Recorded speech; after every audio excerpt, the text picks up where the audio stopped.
Hoje nós vamos responder uma questão do Present Perfect na forma afirmativa.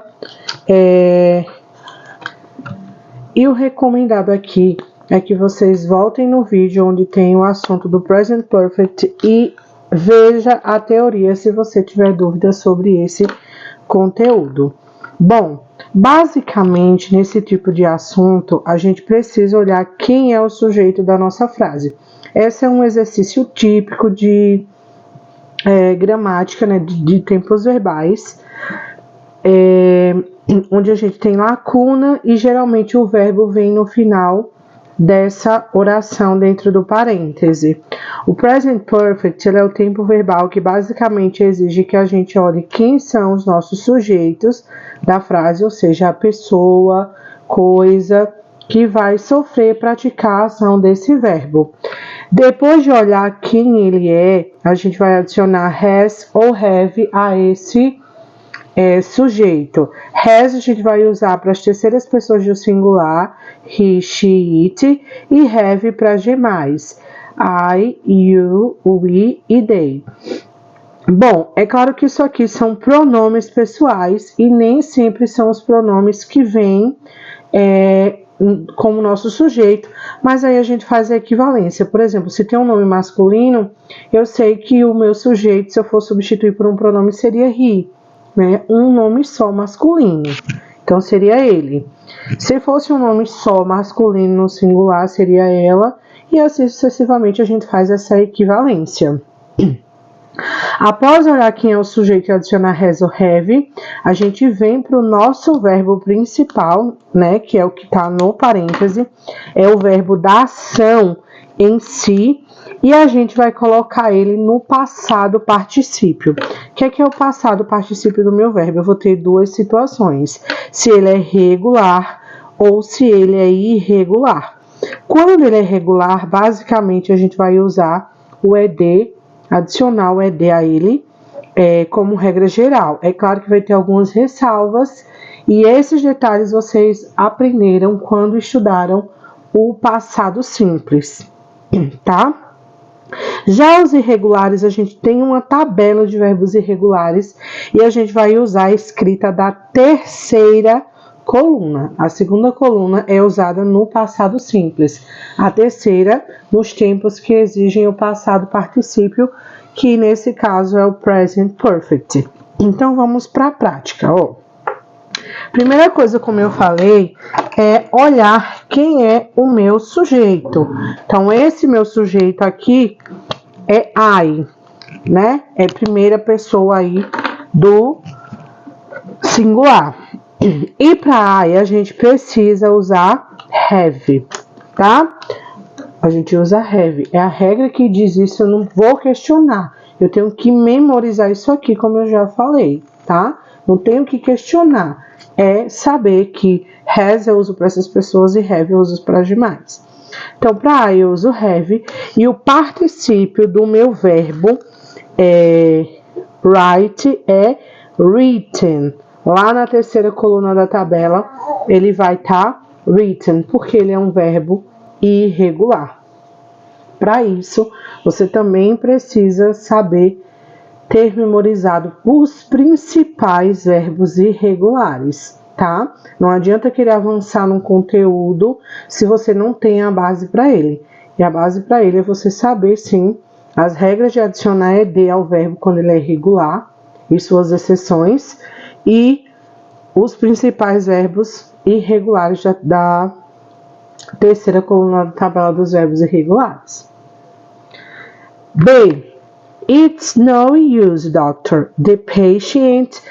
O paciente aqui é o sujeito. Como ele está no singular, se nós fôssemos substituir ele, seria por he, eu ou she, né? Não dá para saber se é masculino ou feminino, mas continua singular. Então, has. E o verbo die é um verbo irregular. Aliás, regular, perdão. Como ele já termina a gente só adiciona o they. Look, he. De novo, para he eu sei que a gente usa has. O verbo live também é um verbo irregular. Lá na terceira coluna, a gente vai ver que ele se escreve left, é conjugado com left. Perdão. Na letra D, they, para they a gente usa have, o verbo que está aqui no parêntese é o verbo buy, e o passado particípio ele fica bought. Letra E, the man, singular a gente vai usar has, e o verbo que está aqui no parêntese é o verbo regular kill, a gente adiciona apenas ed. Aqui ficou um erro de digitação, acabou faltando para a letra A, mas isso não tem problema. Não vou cancelar o vídeo por conta de uma besteira dessa, que o que importa é o nosso sujeito. Então, Alex. Aqui são os nossos verbos.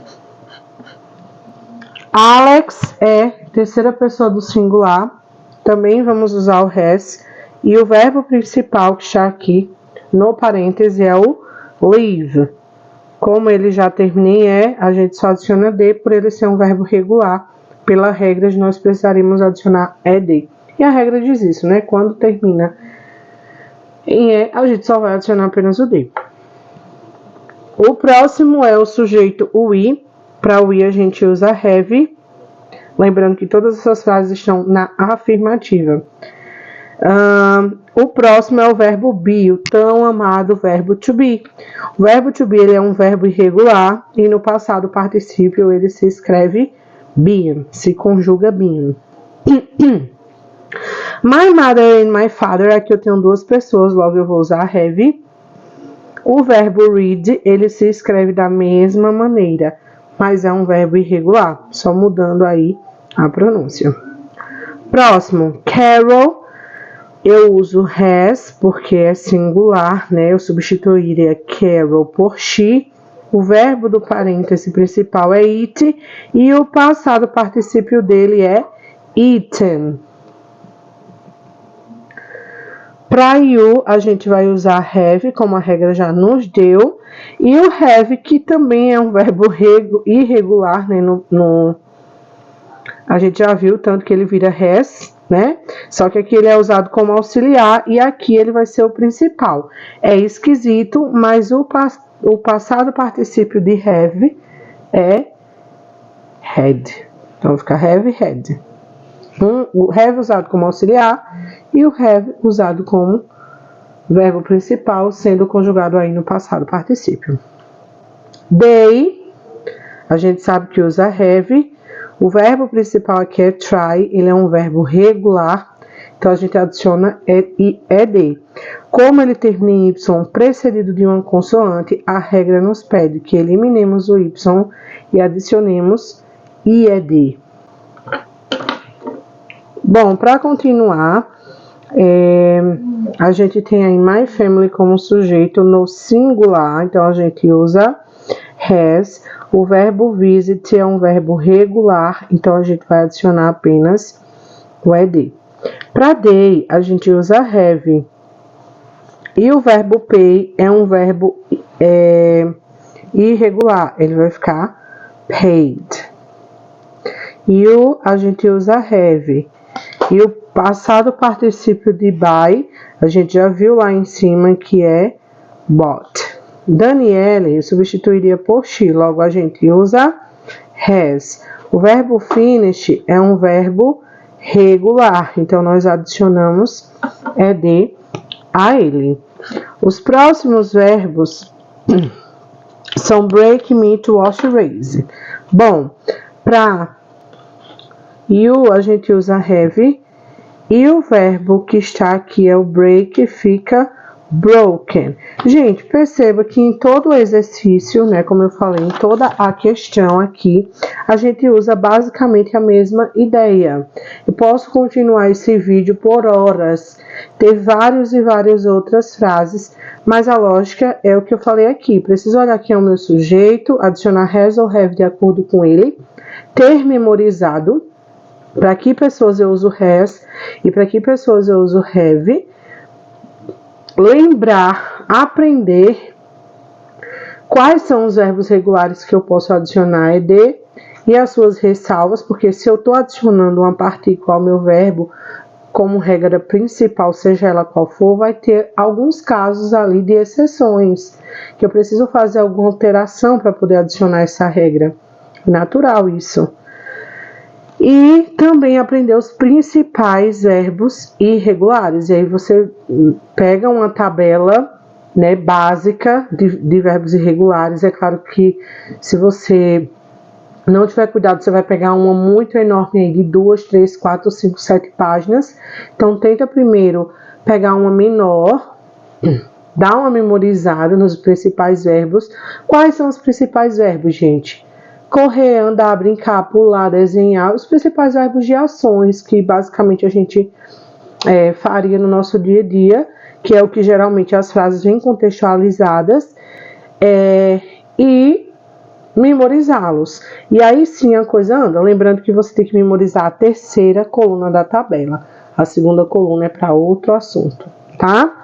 No próximo vídeo a gente faz questões na negativa e na interrogativa. Espero que tenha ajudado. Se lhe ajudou até aqui, não esquece de deixar o like, divulgar esse vídeo, né, compartilhar para quem está aprendendo inglês, assim como você, ou tem dúvidas nesse assunto também. E se você quiser aprender inglês com mapas mentais, tem link aí nos comentários. Até o próximo.